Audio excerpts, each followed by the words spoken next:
we are not apologizing for Daryl exercising his freedom of expression. I regret, again, having communicated directly with many friends in China, that so many people are upset, including millions and millions of our fans. NBA Commissioner Adam Silver defending Houston Rockets general manager Daryl Morey's now deleted pro-Hong Kong tweet. This is the growing rift with China deepens. China is now taking another aggressive step, putting its partnership with the NBA further in jeopardy. Hi, everybody. This is Bulls and Bears. Thanks for watching. I'm David Asman. Joining me on the panel today, Jonathan Hoenig, Christina Partsinevelos, Carol Roth, and John Burnett. Well, NBA Commissioner Adam Silver now insisting that Houston Rockets general manager Daryl Morey has the right to show support for anti-government protesters in Hong Kong, even after China's state broadcaster canceled plans to show a pair of preseason games in that country.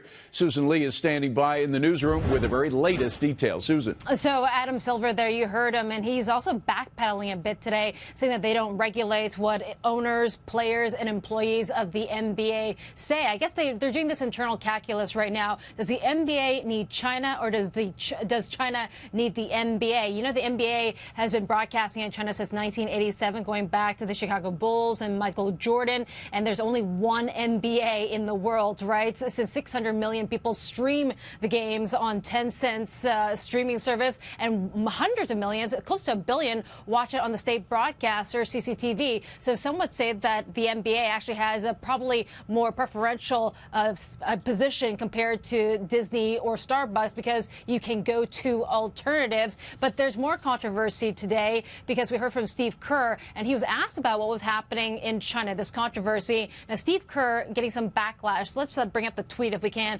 with Representative Jim Banks criticizing Steve Kerr, along with a lot of people on social media, because Kerr, who is the coach on the Golden State Warriors, this has lit up social media. He actually didn't even want to go there. And Jim Banks saying, who owes everything to American sports fans, would sooner defend the Chinese Communist Party than visit the White House. So there's been, I would say, a very divisive issue with either you support China or you don't support China, and you get a lot of backlash from U.S. politicians, as you heard yesterday from Marco Rubio, Beto O'Rourke, and even Ted Cruz and the like. When the NBA, it wasn't even a full-throated, by the way, apology. They just said it was regrettable that so many Chinese fans were offended by the GM's tweet. But I think in China, when you're the NBA and you have to decide what your positioning is, it's a different sort of calculus for you. Back to you. Absolutely. Thank you, Susan. Please stick around with us if you can. It's not just the NBA. Other American companies are bowing to China as well.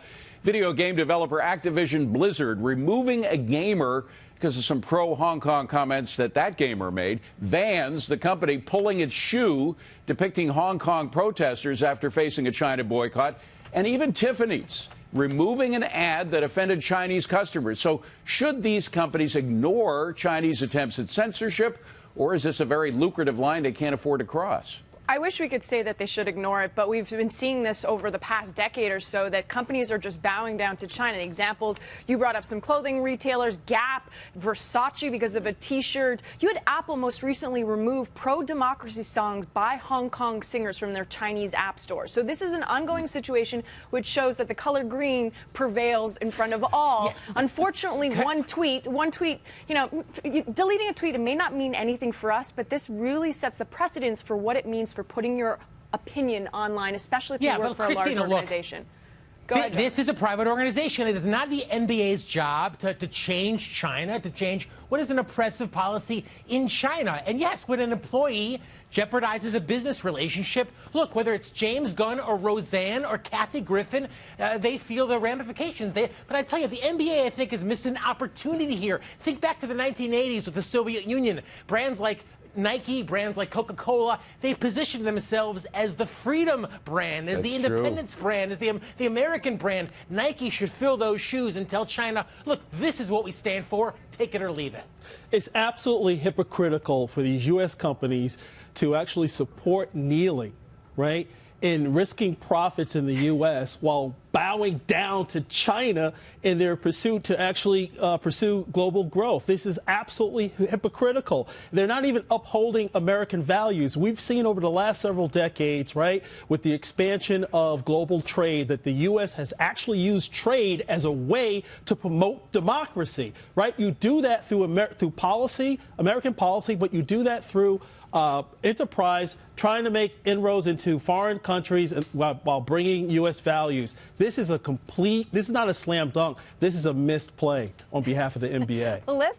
Listen, I mean, they keep saying that this is offending the Chinese consumers, but we have no idea if it offends the Chinese consumers because they all have a gun to their head because they have no free speech. At the end of the day, this isn't offending the Chinese consumers. It's offending the Chinese government, and that is the big issue here. This is a huge opportunity for these companies to take a stand for freedom and democracy and say that that is more important than the almighty dollar. And the reality is, if enough of them do that, it's going to put some pressure on them. But Susan, can I just ask you a question? Because there was some question about the apology that the NBA made to the Chinese, whether it changed in the Chinese version. There was an English version, which was bad enough, and Silver apparently has turned that around. But the Chinese version was particularly groveling. They used words like inappropriate for what this GM had said. Right. What's the story on that? That's right. So they added a few extra lines to that, to saying it was regrettable, and it sounded more like an apology than the English language statement that the NBA issued. But I just want to get back to how important the Chinese market is and whether or not nationalism does impact U.S. brands. I think Starbucks will tell you that it does. So has Walmart. They've experienced this. Remember, Starbucks used to have a cafe in the Forbidden City, which was the Imperial Palace. Well, that was removed after some controversy with a broadcaster saying, why should we have an American company basically in our representative of where the emperor used to live? And so that was removed, and people actually started boycotting Starbucks as well. Jonathan, I want to quickly. I want to ask Susan quickly. I want to ask quickly. I mean, could the Chinese people themselves, could the government see any blowback from the fact that, look, the NBA is extremely popular in China? Could the government itself get any blowback from the fact that these games all of a sudden aren't available anymore? There are always alternatives. However, as I mentioned to you, there's only one NBA. So in some ways, there's been a very smart strategic decision from the NBA to get in early into this market, right? So it's the most watched pro sports league in the entire country. And it's not just TV. Look at the paraphernalia. Nike does 20% of their sales in the country. We also have players thinking our shoes, our jerseys, they sell a lot of them in China as well. So as I mentioned to you, the NBA is deciding right now, does China need them more or do they need China? But it also sets a precedence for business, though, guys. I mean, you have to realize that if you are a business that is going to do business in China, this is not going to be the only time that this pops up. This is going to be a continual issue. And so I think it's important for businesses, if they are going to try and be a part of this market, to understand that this is what they're dealing with. They're dealing with censorship, and it's not just going to rear its head once. It's going to be an ongoing problem. To this as well, Carol, as Joe Tsai, who's the owner of the Brooklyn Nets, brought up astutely, by the way, in one of his Facebook post. He says, look, memories are long. There's a historical context to this.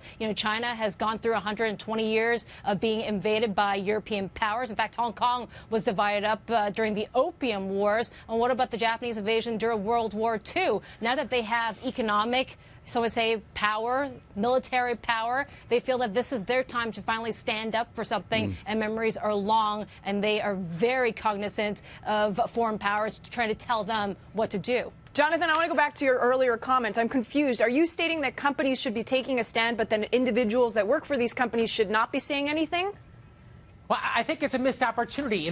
Christina, back, as I said, in the 1980s, a lot of American companies positioned themselves, aligned themselves with American values like freedom of speech, especially in contrast to the Soviet Union. So, yeah, it's a business decision, and when employees make tweets that are embarrassing, businesses have to make decisions. But another business decision would be to embrace those values. But Jonathan, in that sense, I think the NBA has had a missed opportunity. On the other hand, do you remember Arm & Hammer? The company was named after a man named Arm & Hammer who used to deal with Lenin and the Soviet Union. And so there have always been examples of capitalists compromising in order to get into certain markets, even if they're anti-capitalist markets.